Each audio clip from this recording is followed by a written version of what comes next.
जिन्नात की दुनिया का राज क्या है। पूरा पढ़ने के बाद आपको बहुत से मालूमात हासिल होगी जिन्नातों के बारे में कि जिन्नात कहाँ रहते हैं और क्या करते हैं, वो इंसानों के साथ किस तरह से व्यवहार रखते हैं। बुजुर्गों से सुना है कि इस दुनिया में इंसान के आने से पहले जिन्नात ने अपना बसेरा बना रखा था। उनकी आबादी इंसानों से कई गुना ज्यादा है। आज भी हर उस जगह जहां इंसान नहीं है वहां जिन्नात रहते हैं। जब किसी घर को 40 दिन तक इंसान खाली छोड़ दें तो जिन्नात वहां बस जाते हैं। अगर इंसान फिर उस घर में जाकर बसे तो वो जिन्नात उन्हें सताते हैं, जिसके सबब इंसानों को कई मुश्किलात का सामना करना पड़ता है। जिन्नात उन लोगों का जीना हराम कर देते हैं ताकि वह घर छोड़कर चले जाएं। इसलिए बुजुर्ग हमें सलाह देते हैं जो घर 40 दिनों से ज्यादा खाली पड़ा है उसमें बसने से पहले 40 दिन वहां शाम में चिराग जलाएं। ऐसा करने से जिन्नात को इत्तला मिल जाती है कि अब यहाँ इंसान आने वाले हैं। फिर वह अपने लिए दूसरा ठिकाना ढूंढ लेते हैं और वहां से निकल जाते हैं। जीनत कहाँ रहते हैं। जिन्नात अपना ठिकाना किस तरह बनाते हैं।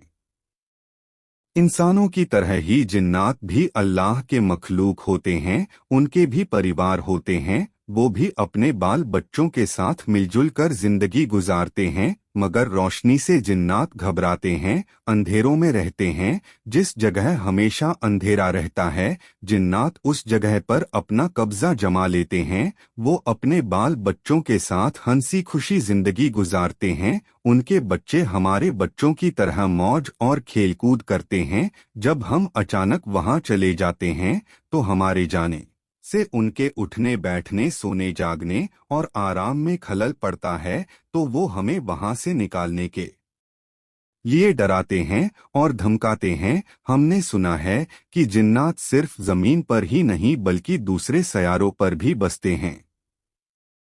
वो इस जमीन पर बसने से पहले दूसरे सयारों पर आबाद रहकर काफी तरक्की कर चुके हैं। साइंस में भी हमसे बहुत ज्यादा आगे निकल चुके हैं। वो उड़नतश्तरियों के जरिए सारी कायनात के चक्कर लगाते रहते हैं। अक्सर रातों में वो हमारी जमीन पर भी मालूमाती काम से आते जाते रहते हैं। अगर उन्हें कोई अकेला इंसान उन्हें कहीं मिल जाता है तो उसे पकड़कर ले जाते हैं। इसलिए बुजुर्गों ने हमें हिदायत दी है, कभी अकेले घरों की छतों पर ना सोया करें। अक्सर जिन्नात लोगों को जमीन से उठाकर अपने सयारों पर ले जाते हैं और ले जाकर उनसे जमीन के मुताबिक पूछताछ करते हैं और फिर जमीन पर छोड़ जाते हैं। मगर जब इंसान जमीन पर आते हैं तो उन्हें कुछ याद नहीं रहता। वो बाकी जिंदगी बेखुदी में गुजार देते हैं, हमेशा किसी नशे में रहते हैं। पता नहीं उनको क्या हो जाता है, अपने होशो हवास खो चुके होते हैं।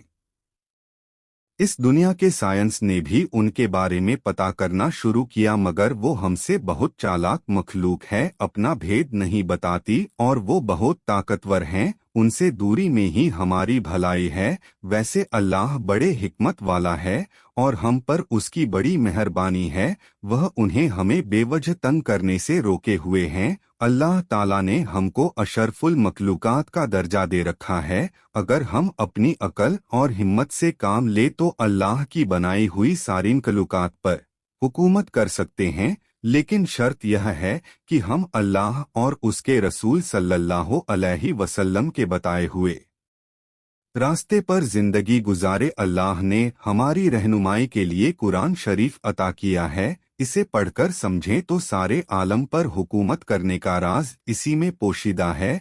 अगर हमने कुरान शरीफ को समझकर पढ़ना शुरू कर दिया तो अल्लाह हमसे खुश होगा, हमें इतनी ताकतों का मालिक बना देगा कि जिन्नात ही नहीं शैतान और उनसे भी खतरनाक मखलूक हमसे खौफ खाएंगी, हमारा बाल भी बाका नहीं कर सकेगी।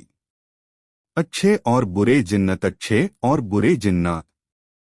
जिन्नातों में भी अच्छे और बुरे जिन्नात होते हैं। अच्छे जिन्नात इंसानों से दोस्ती करना पसंद करते हैं और वो अक्सर हमारी इबादतगाहों में आकर नमाज अदा करते हैं। اس لیے بتایا جاتا ہے کہ رات میں کہیں بھی راستوں میں ایسے نہ سویا کریں کہ دوسری مخلوق کے آنے جانے میں رکاوٹ بنو، ورنہ وہ غصہ ہو کر بہت سی تکلیف پہنچا سکتے ہیں۔ ویسے بنا وجہ کسی انسان کو ستانے یا تکلیف دینے کی اجازت اللہ نے انہیں نہیں دی ہے۔ جنات بہت آسانی سے اپنا بھیس بدل سکتے ہیں، وہ جس طرح چاہے اپنے آپ کو بدل دے اور بہت ہی آسانی کے ساتھ ہزاروں میل کا سفر طے کر سکتے ہیں، اور وہ دنیا کی ہر زبان سمجھ اور بول سکتے ہیں۔ انہیں اللہ پاک نے اتنی ساری طاقتیں عطا کر رکھی ہیں، جبکہ ایک انسان اتنی طاقت نہیں رکھتا۔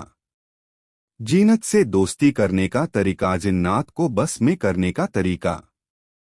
مگر اللہ کے پیارے بندوں میں کچھ انسان جو اللہ کے حکم کی پوری پابندی کرتے ہیں، اللہ نے انہیں جنات تو کیا کائنات کے ہر مخلوق پر فتح حاصل کرنے کی قوت اور طاقت دے دیتا ہے۔ یہ جنات کو بھی انسان کا فرمانبردار بنا دیتے ہیں۔ شرط یہ ہے کہ اللہ کی رضا حاصل کر لیں۔ جو اللہ کی رضا حاصل کر لیتا ہے، اللہ انہیں ساری طاقتیں عطا کر دیتا ہے۔ انہی لوگوں کو ہم اللہ کے ولی کہتے ہیں۔ ہم انسانوں میں آج بھی کچھ انسان اپنے آپ کو عامل کہہ کر جنات اتارتے ہیں اور بھاری بھاری رقم طلب کرتے ہیں۔ وہ خود کو جنات کو مٹھی میں لینے کے عملیات کے ماہر بتاتے ہیں، مگر جہاں تک ہماری معلومات ہیں، ان کے مطابق اگر کوئی انسان جن کو قابو میں کر لے تو وہ عام انسانوں سے کچھ کیوں مانگے گا، بلکہ وہ جن سے مانگے گا۔ جن انہیں وہ سب کچھ گھر لا کر دے گا جس کی انہیں ضرورت ہے، تو ان کو ہم سے پیسے لے آنے کی کیا ضرورت ہے؟ ہم نے جنات کو اپنے قابو میں لینے کے بارے میں بھی سنا ہے۔ اس کے لیے قرآن پاک میں کچھ مخصوص آیات کے ورد کرنے کا کچھ خاص طریقہ ہے، کچھ خاص شرط اور پرہیز بھی واجب ہے۔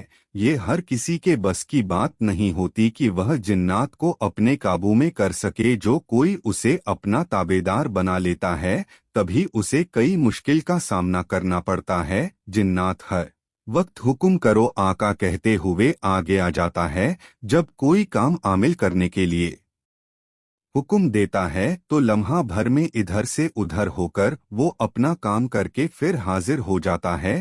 حکم کرو آقا کہتے ہوئے عامل کو سونے اور کھانے پینے نہیں دیتا۔ وہ ہم انسانوں کی طرح وہ بیکار نہیں رہ سکتے، ہمیشہ کچھ نہ کچھ اٹھا کر پٹکتے رہتے ہیں۔ کچھ بزرگوں نے جنات کے ہاتھ راتوں رات مساجد تعمیر کروائی ہے۔ یہ ایسی مخلوق ہے جن کا مزاج ہم سے الگ ہے، وہ ہم سے الگ ہی رہے تو بہتر ہوگا۔ اگر ہم انسان چاہے تو جنات بھی ہم سے خوف کھائیں گے ہیں۔ شرط یہ ہے کہ اس انسان کے دل میں خدا کا خوف ہو اور کسی چیز کا لالچ نہ ہو۔ اگر لالچ ہو تو اللہ کی مخلوق کی مفت میں خدمت کرنے کی لالچ ہو، تب جنات بھی اس سے خوف کھائیں گے۔